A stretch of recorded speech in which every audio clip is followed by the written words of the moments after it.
This morning, I started my meditation, and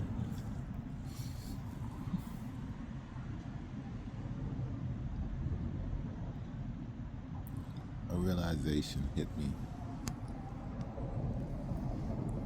that once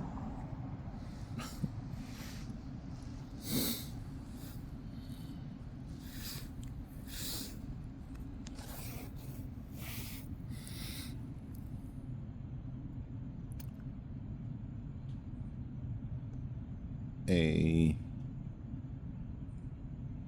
great philosophy,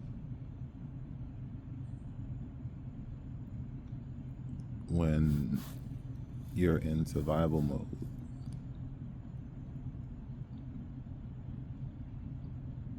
how do I organize the time I spend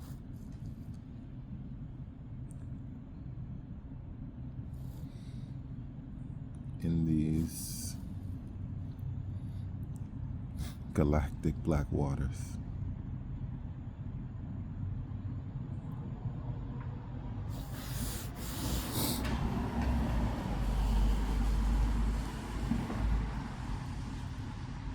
When you go from all day, every day,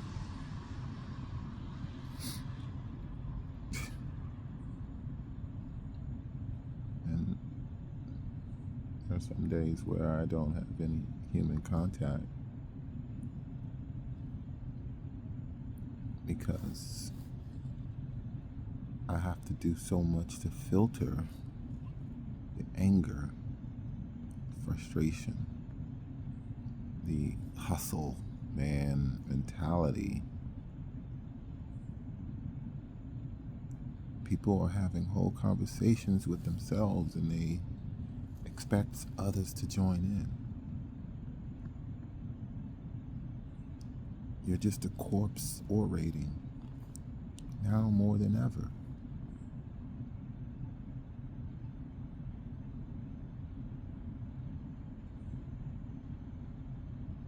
It's hard to fathom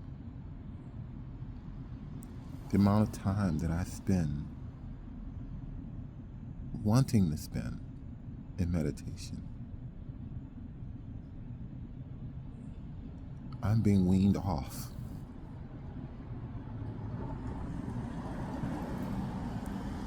I know, it's all day. It's all day. I don't even have to sit still for it anymore.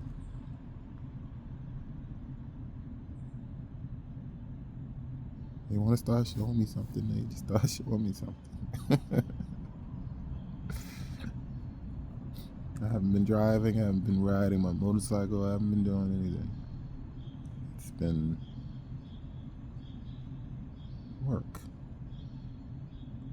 I've been working because I have a new boss.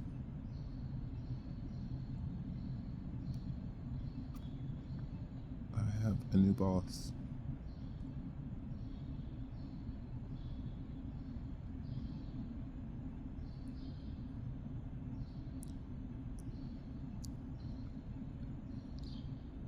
And he occasionally asks me to do things directly.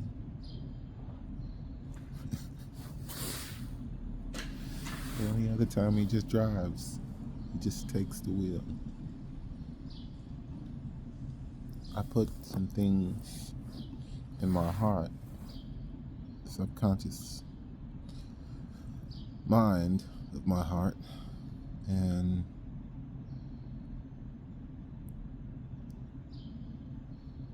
believe it or not, they are now bad habits, which is crazy.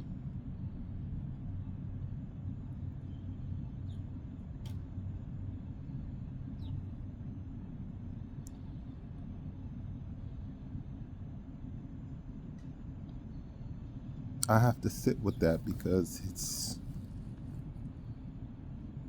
there's a detachment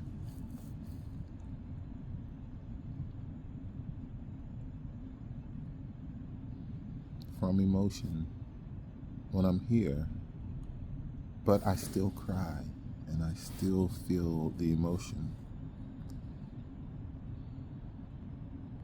especially when it's joy.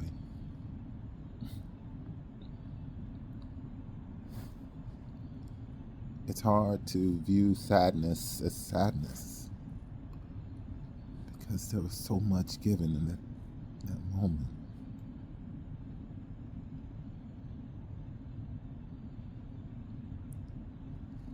It's turning the page.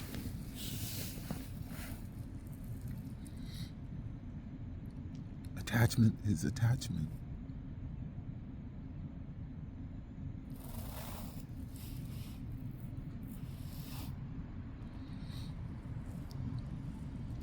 I'm sick and tired of people wanting to possess me as if I'm in a meat market.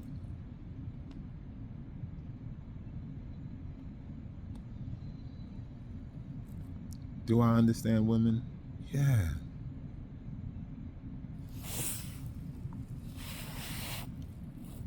I do. I've been living in my divine feminine.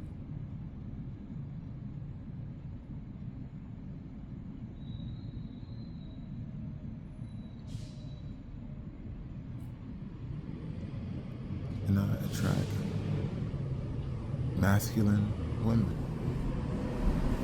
These are women who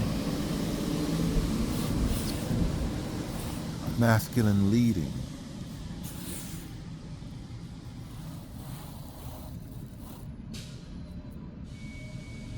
And they all want the same thing out of me. For me to shrink my 6'3" frame to be smaller than them.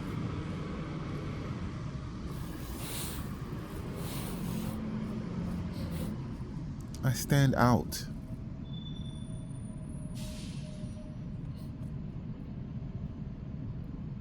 I practice grace.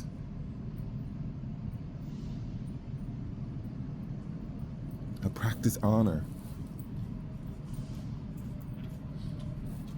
I practice integrity.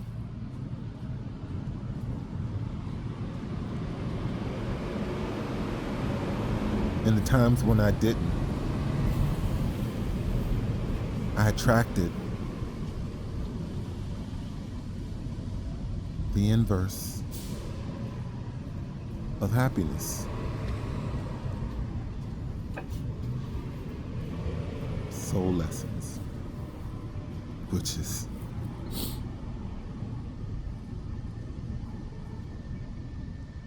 its own reward.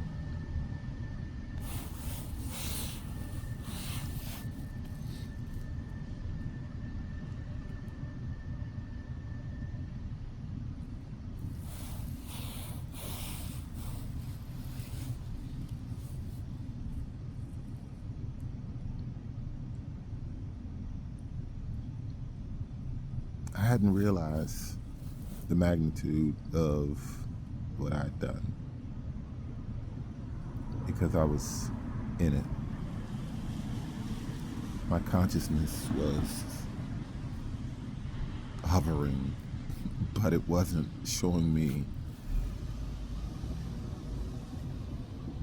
what I was using, what was driving me. So when you finally get to the point where you hook up with your future self, and he's telling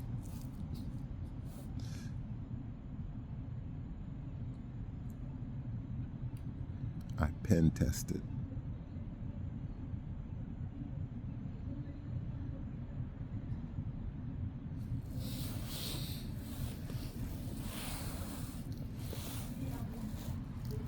I just read the instructions to do the pen test certification. I was getting ready to do the lab, and I looked at the requirements, And this all had to be done in 24 hours. Find a way out of no way.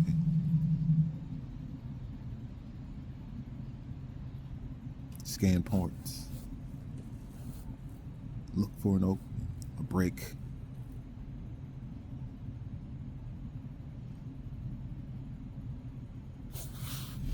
Hacker.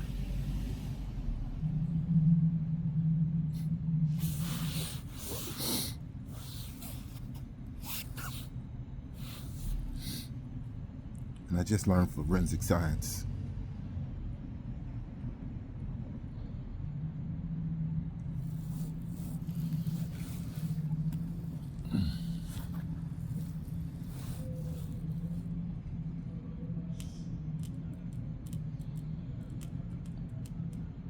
As it relates to social behavior.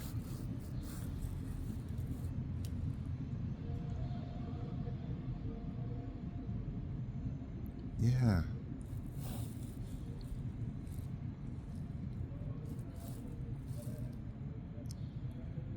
I can be the worst nightmare.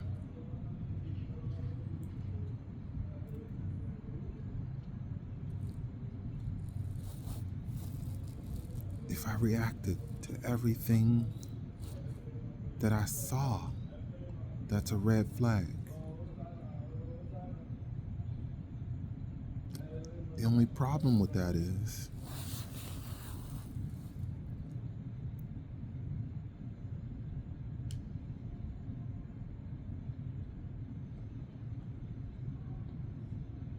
I had abandonment issues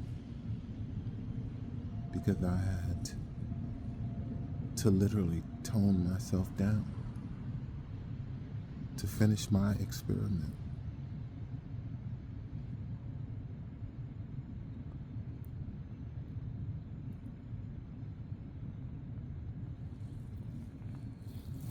I was healing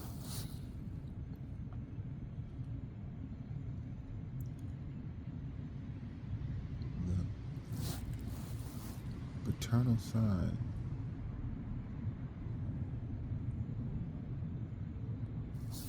masculinity.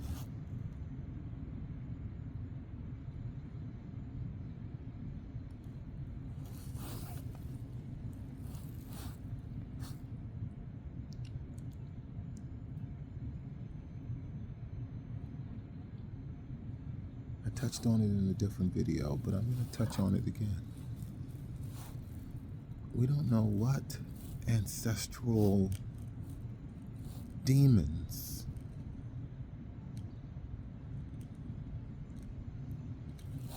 are hovering over us.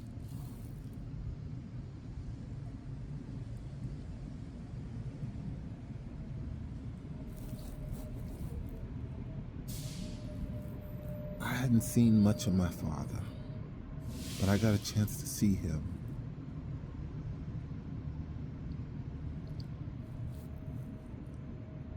At work.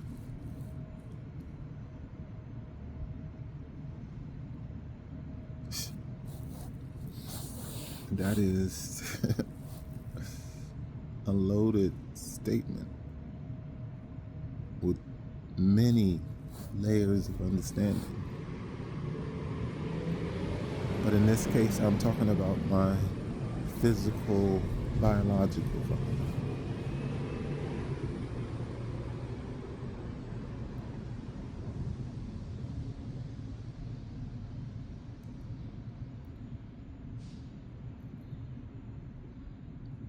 Once I came to terms with that,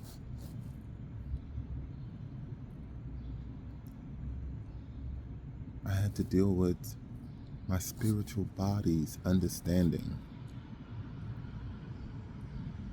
of what that meant.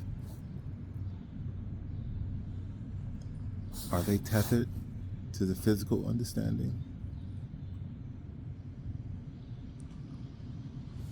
Or do they have a God perspective?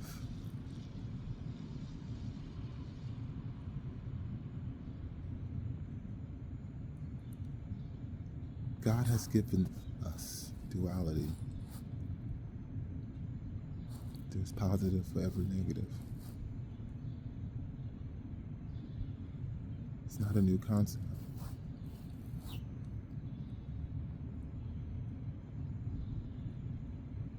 There's no need to crash out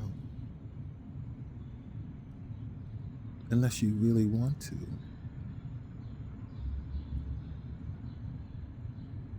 That means it's a habit.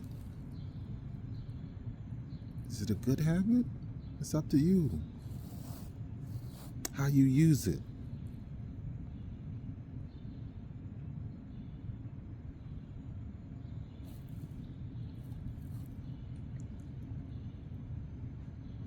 Are you using it to bully people? There's a lot of that going on.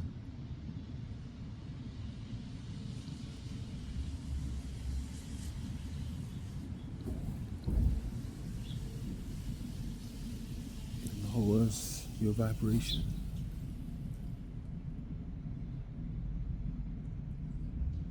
To where the things created at that frequency can find you.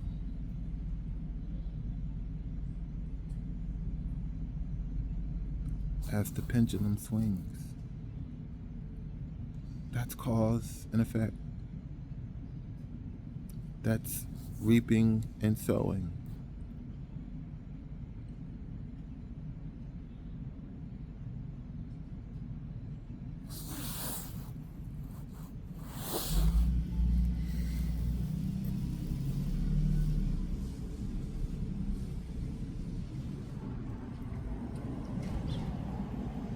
It's a karmic cycle. We were in a karmic cycle as a global body.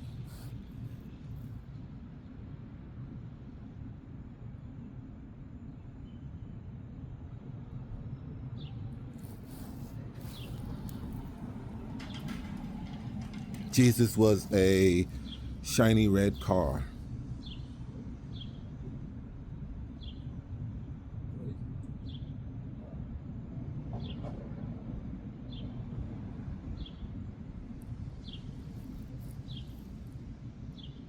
The story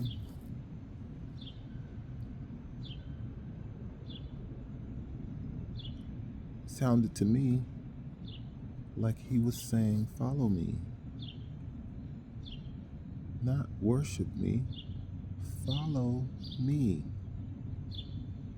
to my Father's house. Yah, he has many mansions.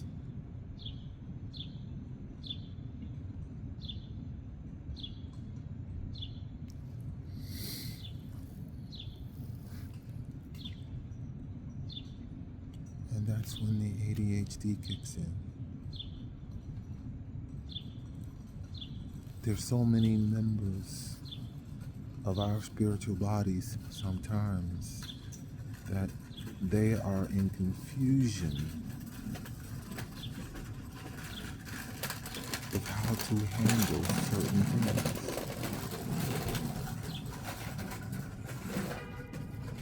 So they have a default script that they fall to.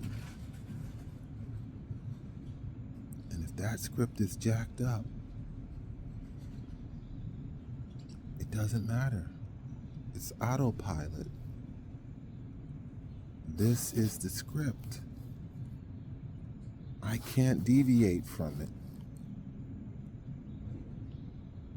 To become conscious is to step back and see it.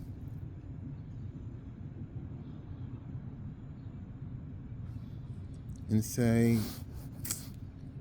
I don't want to do that right here, right now. And maybe sit down and figure out, why am I even doing it in the first place?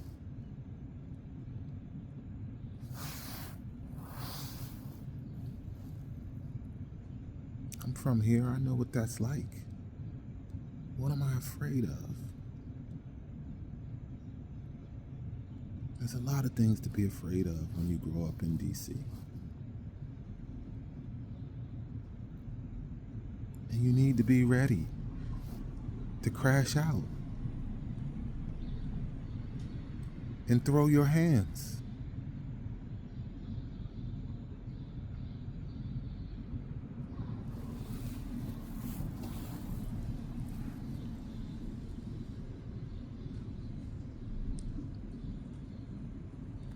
Try doing it in relationships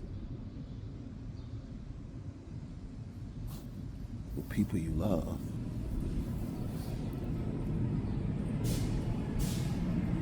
Because you want to own something that belongs to someone else.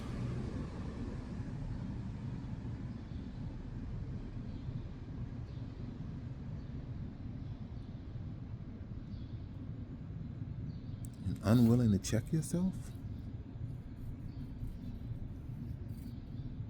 When you know how to check yourself at that.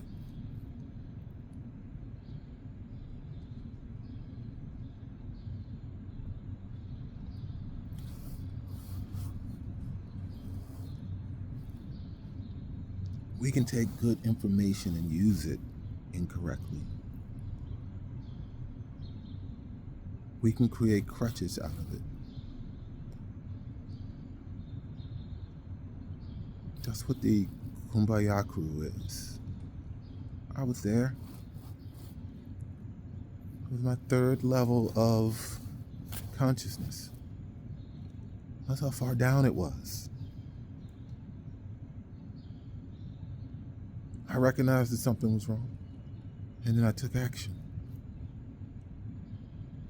And I repeated the action until I became a self-master at it.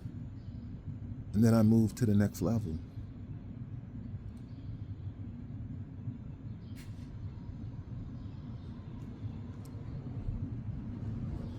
Healing's not linear,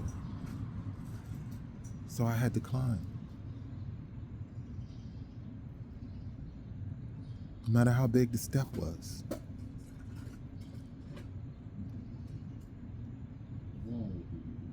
What is wrong?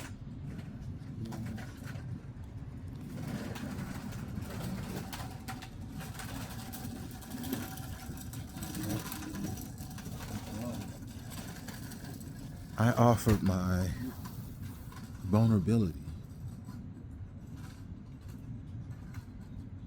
with boundaries because I know certain personalities are not to be trusted.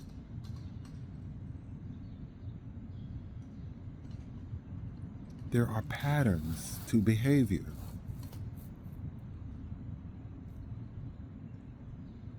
I wrote a book about it. It wasn't about it, but it was in the book.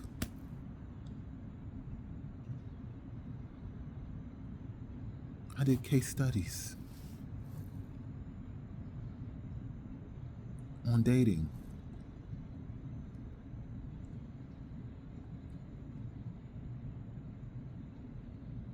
My strategy, first time, shame on you. Second time, shame on me.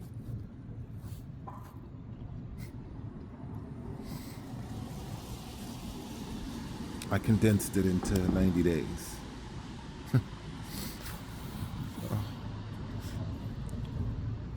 I dated with a 90-day policy.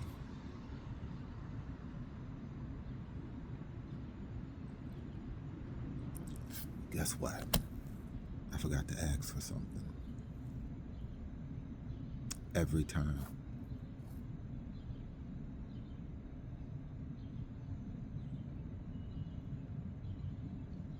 So then I started asking. And that's when shit really went south.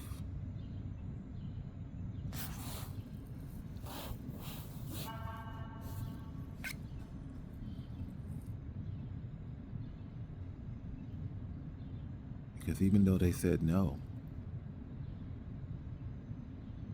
they expected me to accept that no.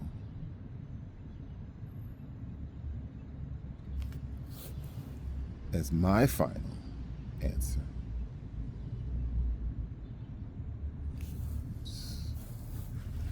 Some things were dreams that were given to me by God.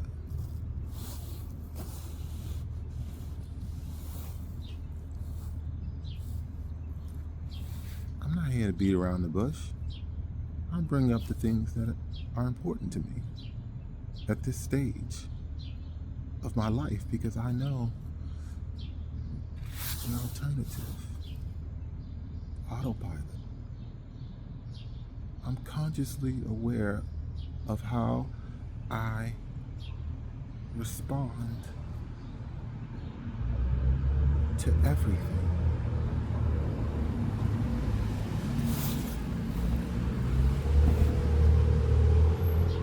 It's processing.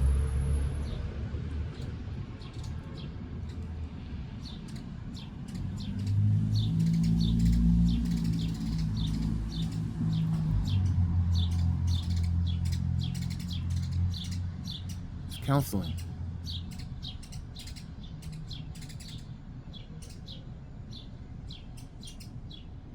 Sometimes I hear a story and I imagine it to a pattern as the story's going on.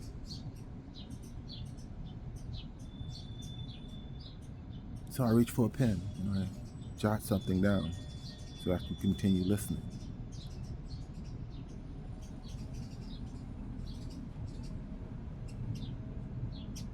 Some people can tell a story and it triggered my clairvoyance. So the story is now being mapped in my memory because it's visual.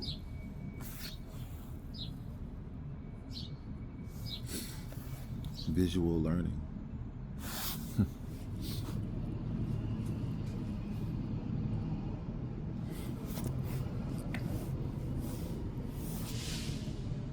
I didn't know how to fight first time that I had to put my hands up.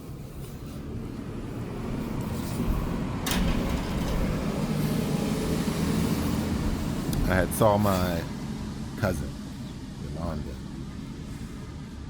duke it out with a guy all up and down and through Congress Street.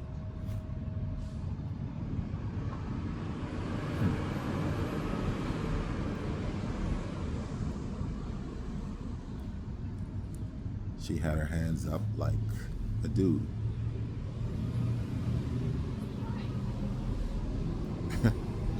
Like, what is having their hands up like a dude mean?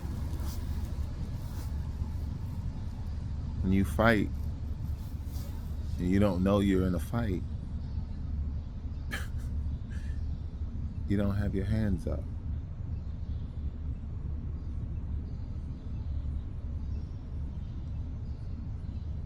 There are men who slap women off guard.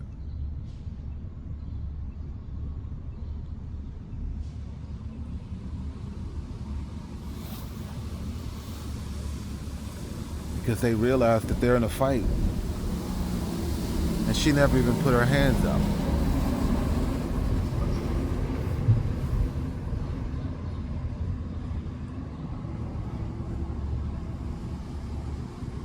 She is triggering the fuck out of him. Just because she knows what buttons to push. Oh, he got issues with his mom.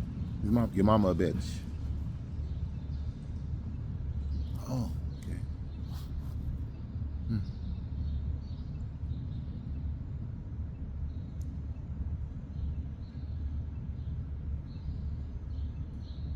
I had that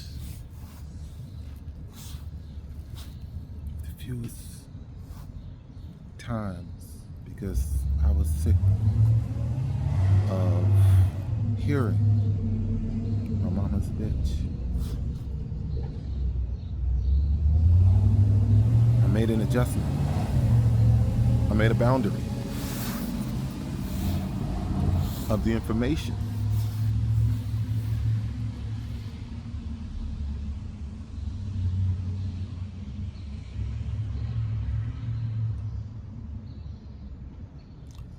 never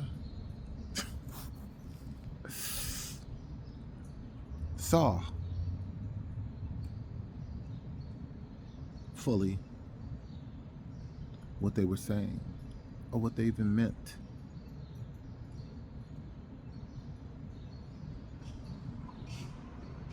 Some of them have met my mother, and my mother looks at them and does things that I noticed. My mom is a real girl.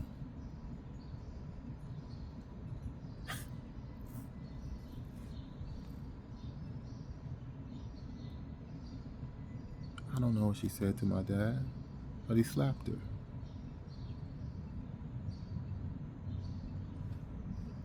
And he left.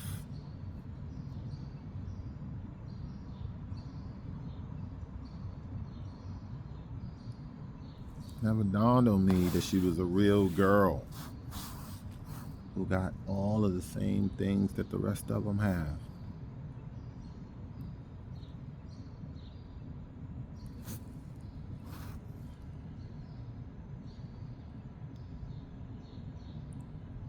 We all have things that we are ill-equipped to handle and deal with, especially when it comes to emotions.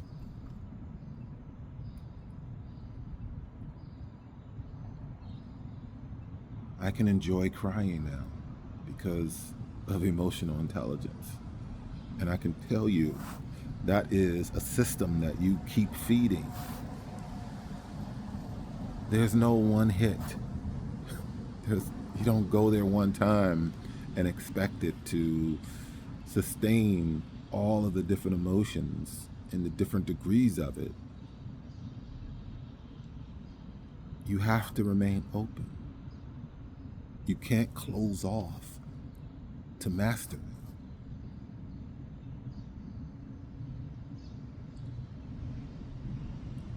You have to take time to process.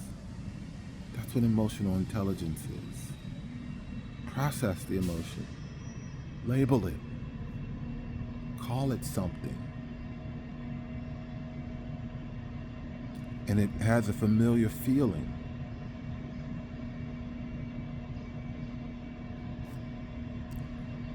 I asked Eshu if I was angry or not because of the warm sensation that I felt in my solar plexus.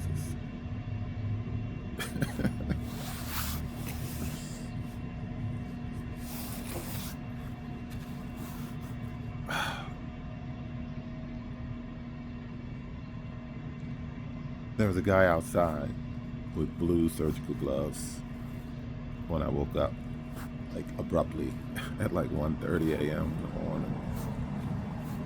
And then he said something to me like I was fucking up his night.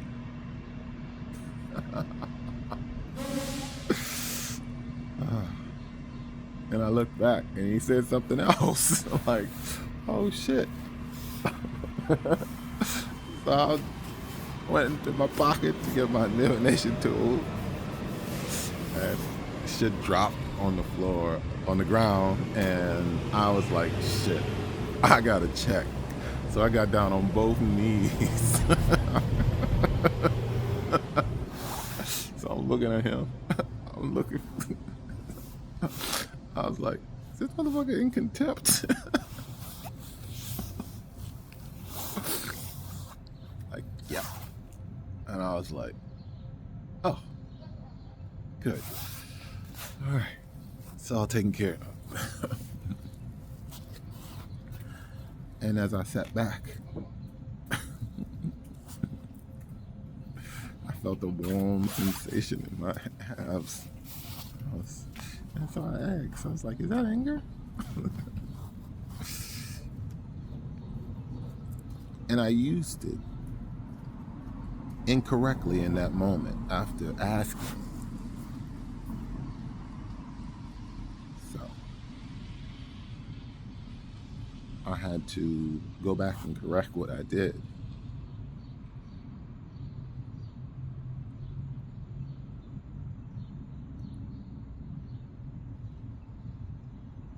because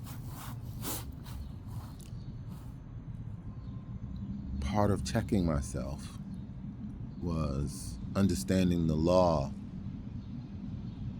in what I did.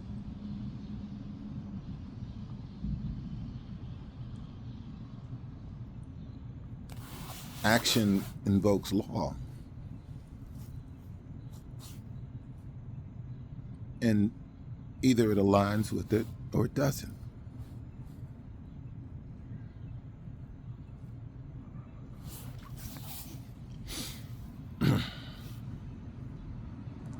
And that's what someone like me, who's had a lot of action,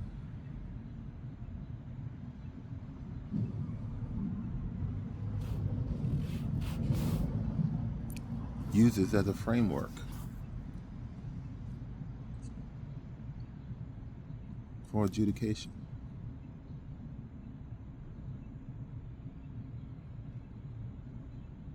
It allows me to intercess because I know how hard certain things are.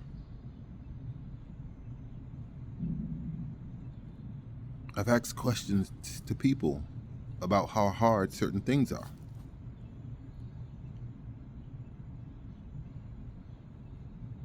Because sometimes you want to make sure that it's not just you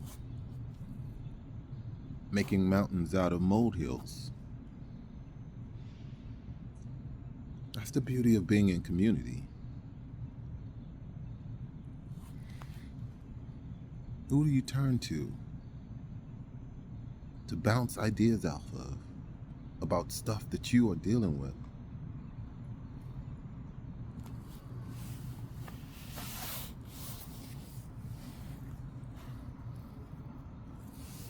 I was able to make do because I was dealing with something that no one else was interested in it. Not to the extent that I was interested in it.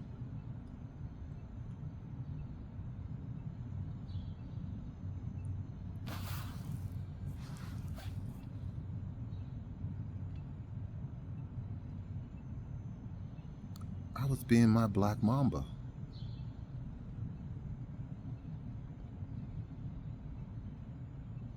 Towards the gate. And when I reached the gate,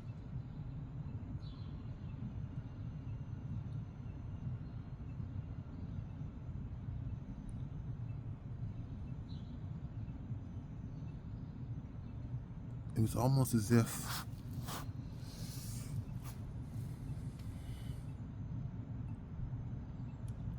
I said energetically, "Is that it?"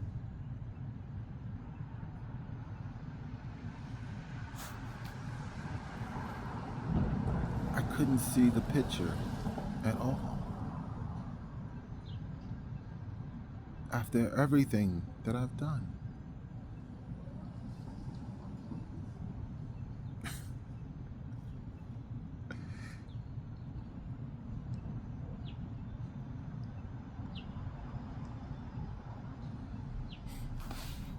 And then Eshu came.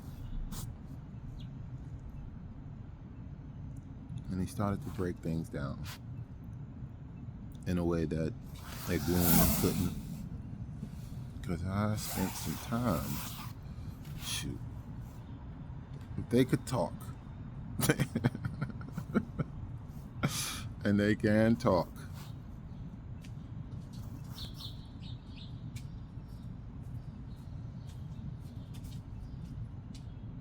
They would say, I made them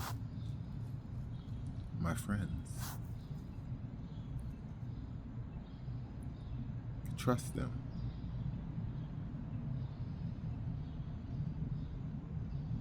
And then I got Eshu. Eshu was like, they're telling me too much stuff. They're too lenient. I'm going to give you trust issues.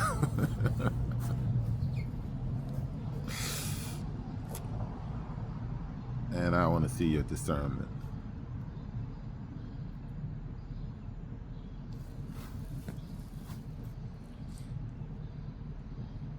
So, Turns out I don't have trust issues. I have discernment. Because I replay my life.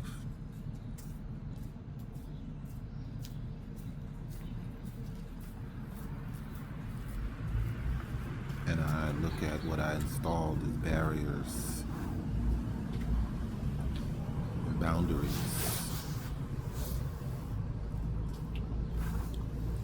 when it came to trying to figure out that something was harming me and I didn't know what it was.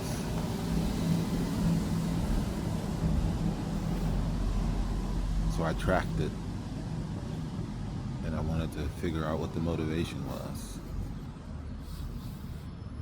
And it was the final chapter of my book. It was trauma bonds. What was frustrating me was I was attracting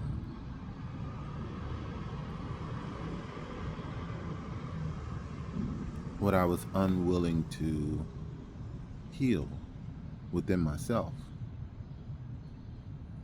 And that's hard to say because I didn't know it was there.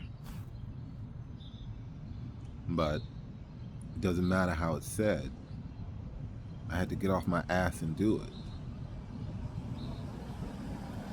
Or suffer the consequences, which is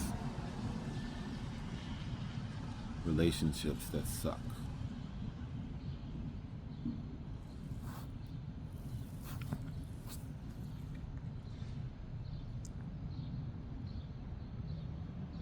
I didn't realize that I was so good at love bombing.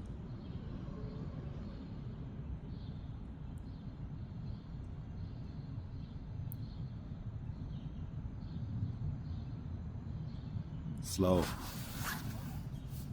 methodic,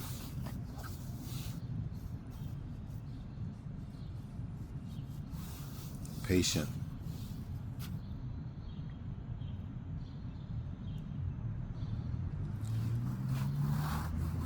authentic.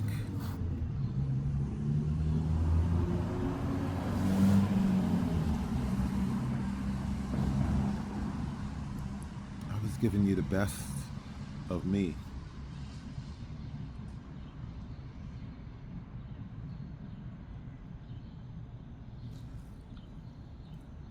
I was exercising my love to another person.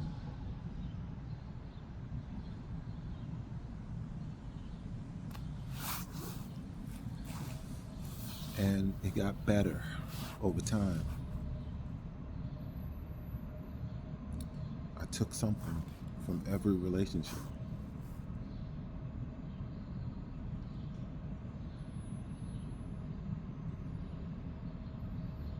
I did.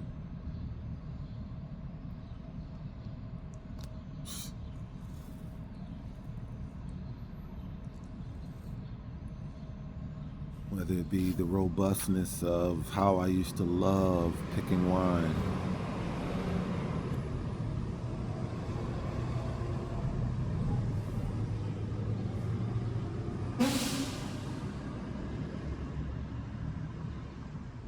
the way that I prepare food is influenced by those who cooked. And I got a chance to see and witness.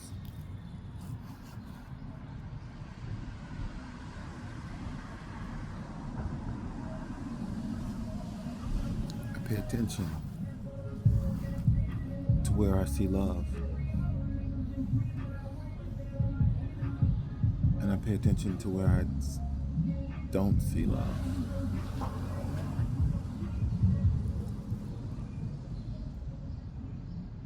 It's not hard to feel disrespect in someone's tone and the lack of love there, the lack of compassion. They're just things that you have to feel and understand so that you choose of free will whether or not you want that to continue for you.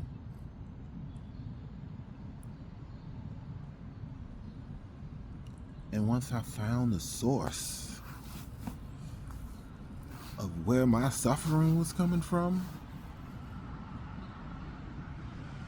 it's that funny meme when you're pointing at the mirror. It was like, you did this to me.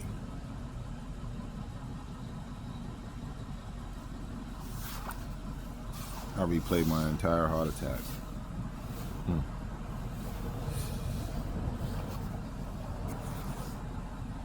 But that was voodoo, so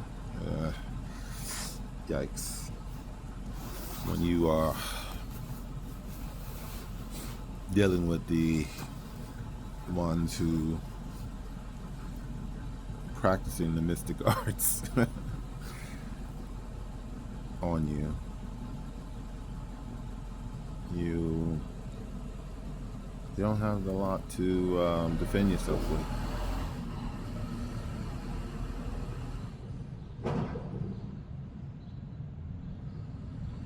But KämDäm'Blā said it best.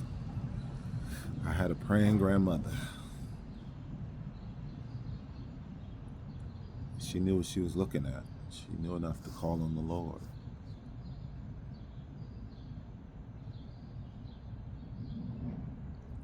She's been my Egun since she left the earth.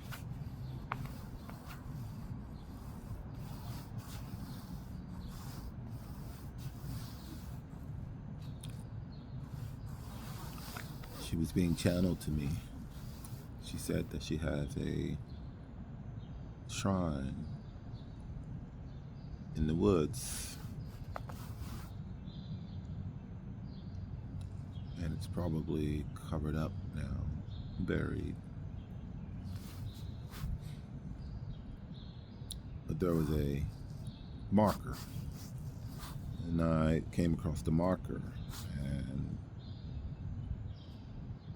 we talked, and she said, that's it.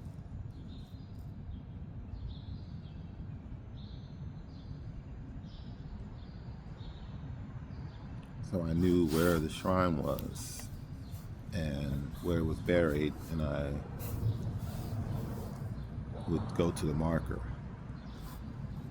And that's where I did my first abode. And it was a melon, of all things. And as I cut into the melon and started to drip,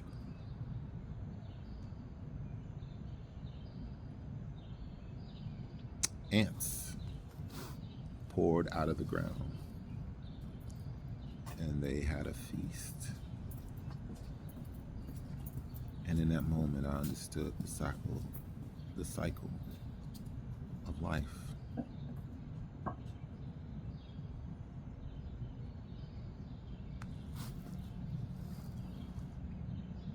More clearly.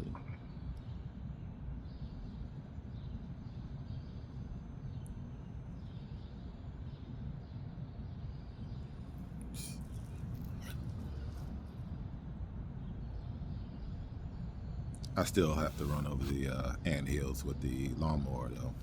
That was just ridiculous. They were building these mountains. They were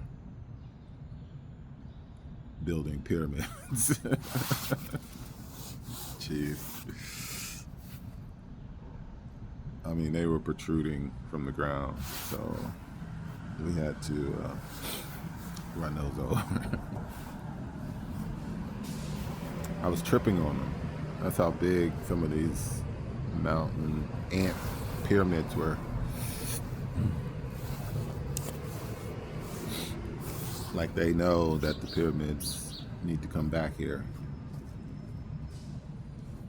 for America to have its frequency back. right now is being hijacked.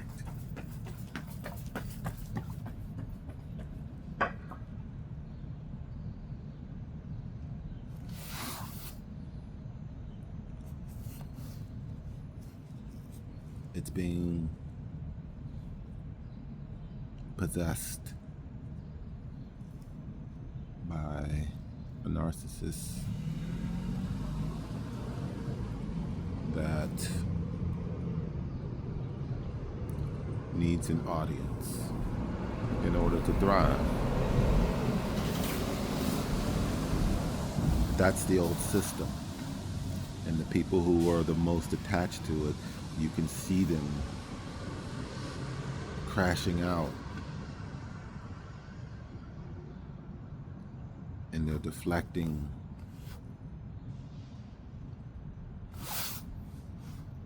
to say, hey, it's that right there. It's that person over there.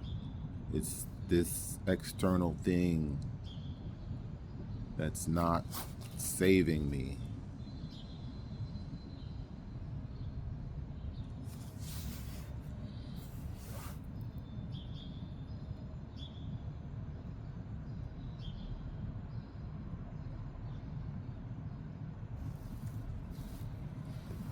I didn't get to the gate with an understanding that anything was going to save me.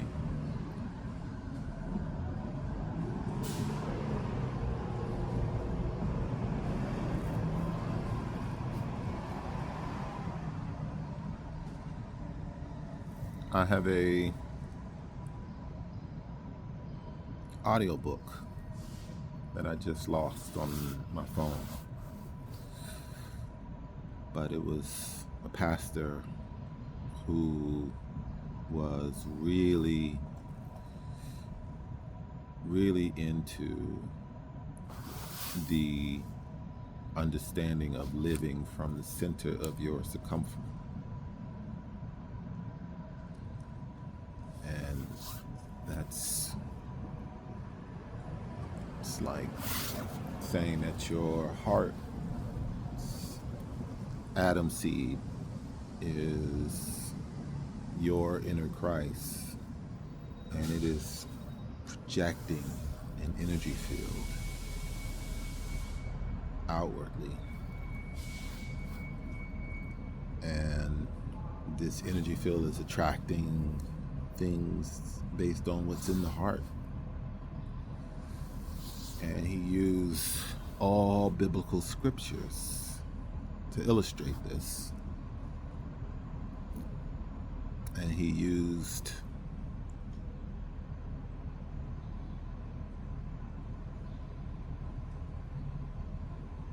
biblical stories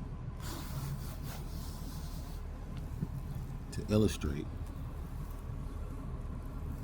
what he meant. And he inspired me.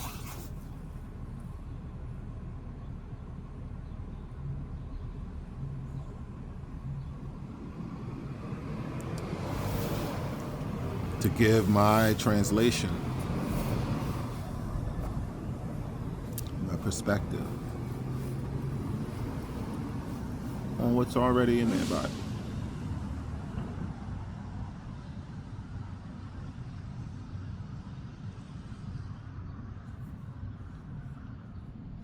Because the sadness of the story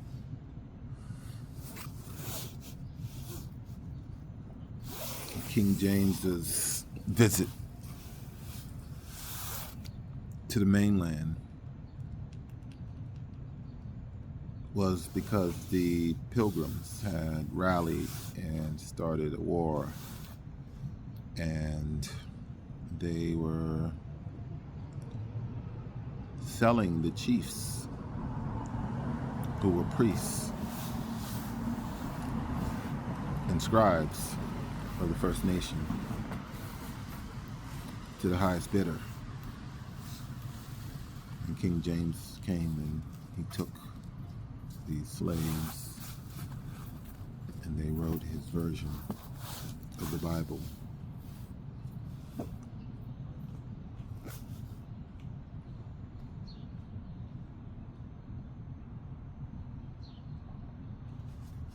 Then he killed him. He killed him,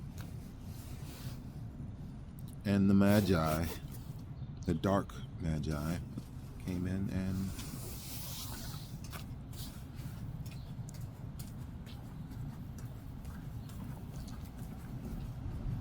rewrote it. And that's where Jesus comes from.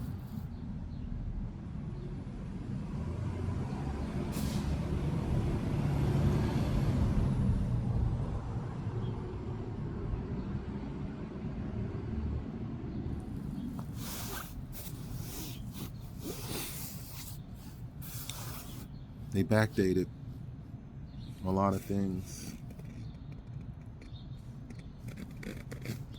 to fit that new narrative.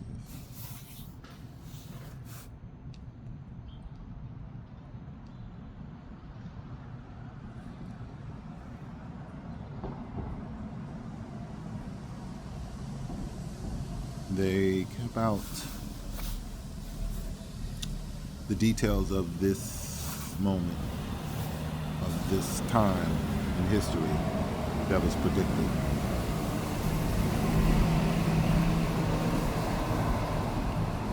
But Revelations points to it.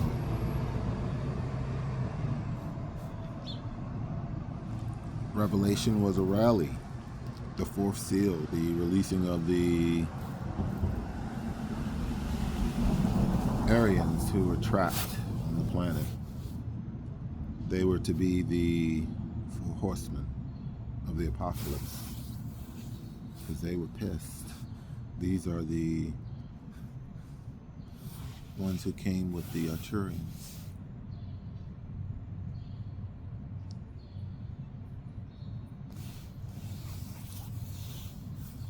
Who dropped us.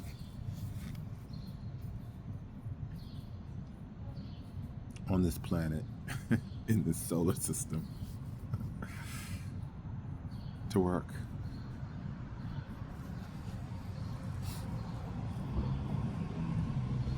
God was like, yo, look at this. Okay. Now we cooking with Crisco.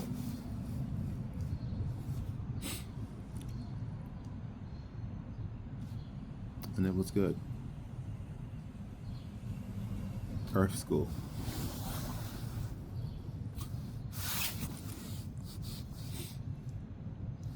We are an upgrade from them.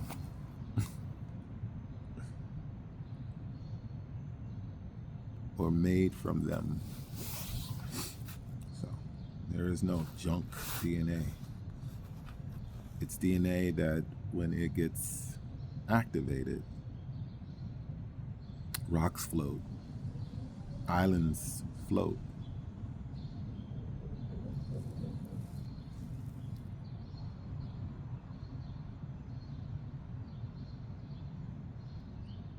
The earth responds to the vibration of the individual.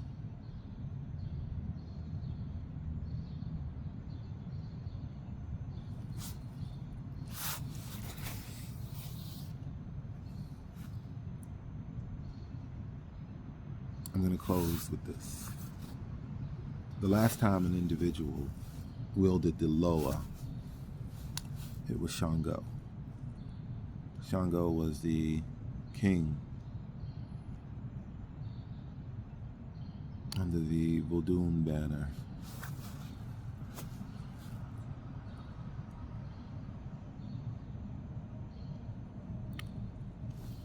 The way his reign started and the way it ended, with him needing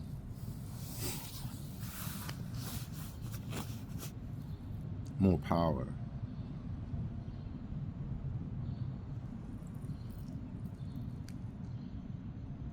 He went to Ifa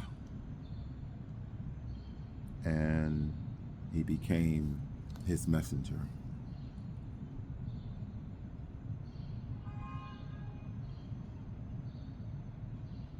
That's what deified Shango. That's what deified Marduk. That's what took him from the Aryan champion to something that they feared.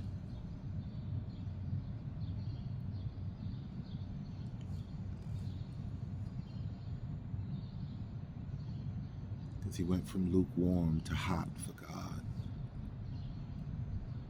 And when he showed God's power, he broke Africa. And he brought Ifa in between them to stop a civil war.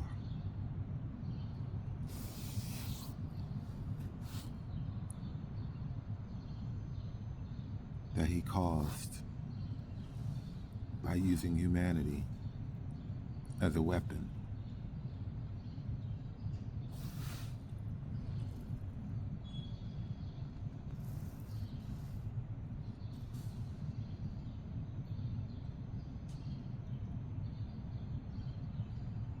He took the Toltecs from the Veneris tribe.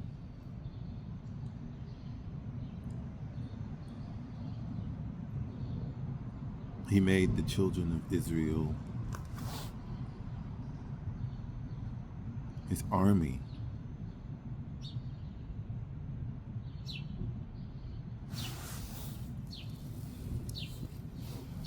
We've been here before.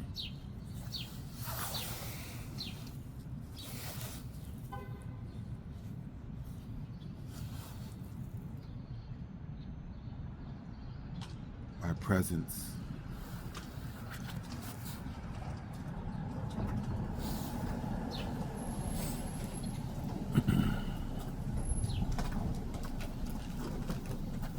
has created a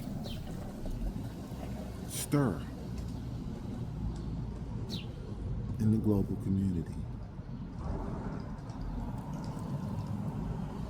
I didn't know why. It's like, as long as he doesn't remember who he is, won't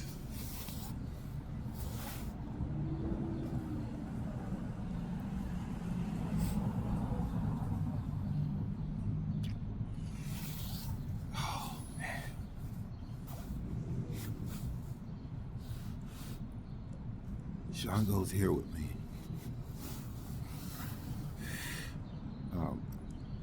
He's the reason for the red.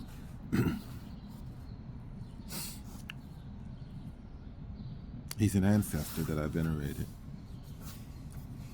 He was the last to show up. And there may be more, but he's here. And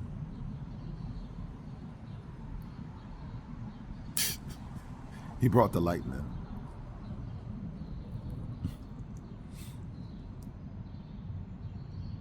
Because I was in meditation with Eshu and I said, I feel like I should have some superpowers. He was like, what do you want? I want lightning like Raiden.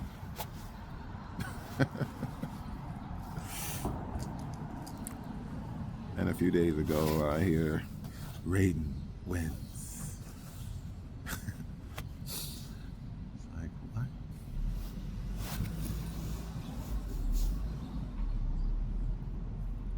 And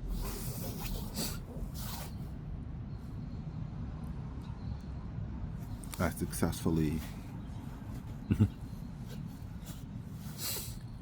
ended a cycle for the males in my bloodline on my father's side. The movie Shango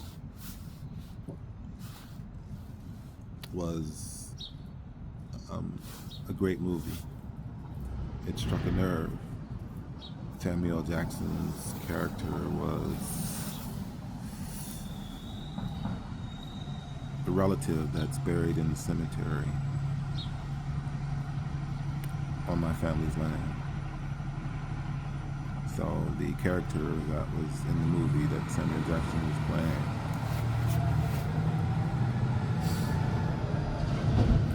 is in the cemetery where my shrine is.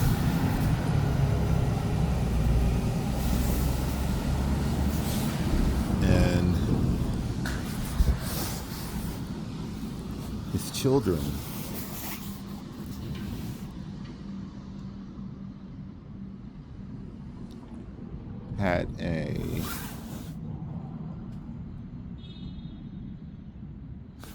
had an abandonment wound because his father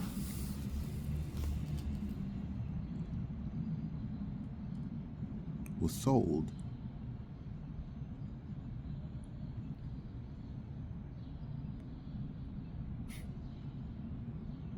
as a sharecropper, and he sold it, and he was the holder of slaves. It's written that way in the National Parks Archive.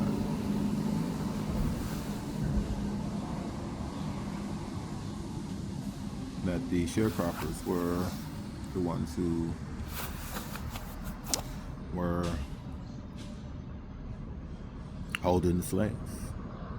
So it kind of exonerates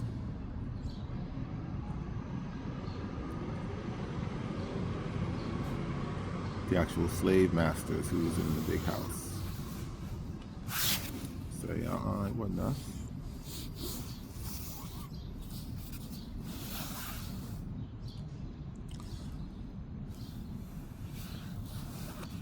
But it doesn't exonerate the mass killings that they were willing to do. If it meant they get a piece of the pie.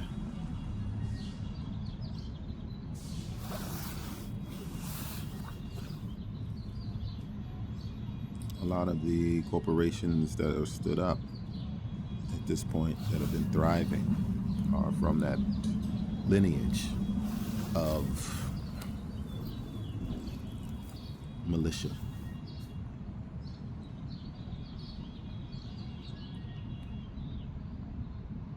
And that's where the war on the disenfranchised comes from.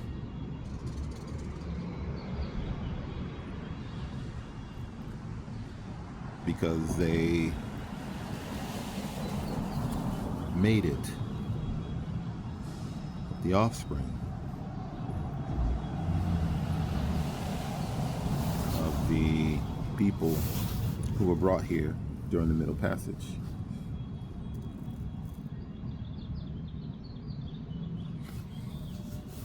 And then stuff really got dicey.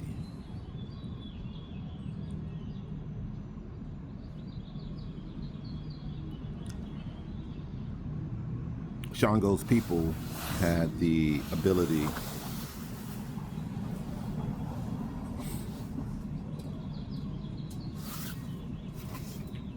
to access and control the lower. And the lower is the prison, the spiritual prison for Earth. It's the underworld. I talk about it in detail, so I'm gonna not make this video longer than it needs to be.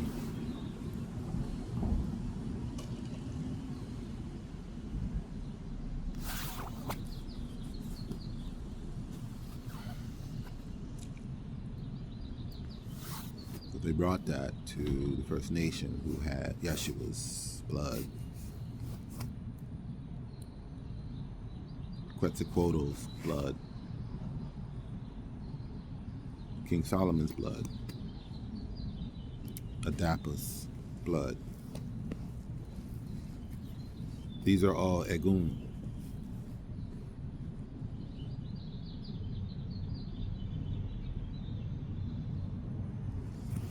And the surprise was not that I had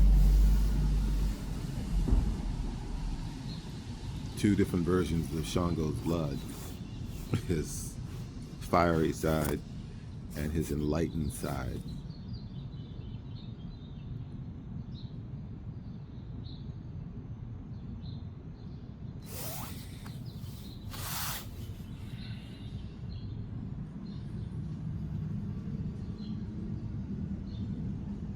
He wrote the Law of One.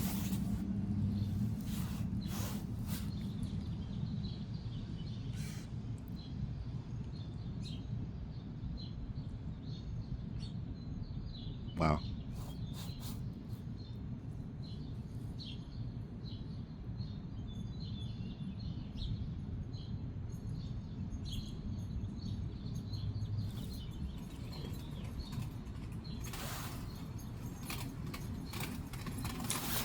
I'm gonna end there.